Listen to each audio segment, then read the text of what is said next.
और अब आपको बताएं कि पंजाब के बाद सिंध में भी सैलाबी सूरत हाल है। मटियारी है, इसके अलावा बहुत सारे ऐसे मकामात हैं जहां पर इंतजामिया और इरीगेशन का अमला गायब नज़र आ रहा है। बताया जा रहा है कि कच्चे का इलाका इस वक्त ज़ेरे आब आ सकता है। आपको अपडेट कर दें इस हवाले से, और कुछ मनाजिर भी आपको दिखा रहे हैं। इसी हवाले से बात करेंगे। शाहिद शम्स मेमन हमें ज्वाइन कर रहे हैं। शाहिद बताएगा यहाँ पर आप क्या सूरत हाल देख रहे हैं?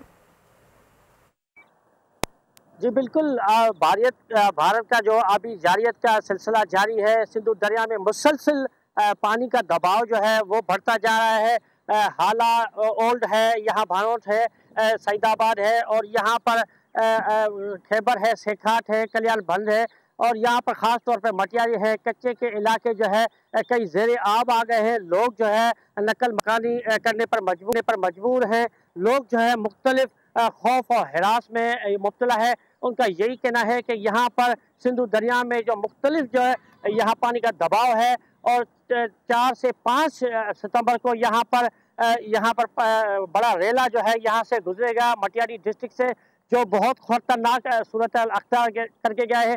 यहाँ पर दूसरी जानिब मुख्तलिफ जगहों पर पुश्तें जो हैं बहुत सारी कमज़ोर हैं, जिसके बायस जो है बहुत सारा खतरा मौजूद है।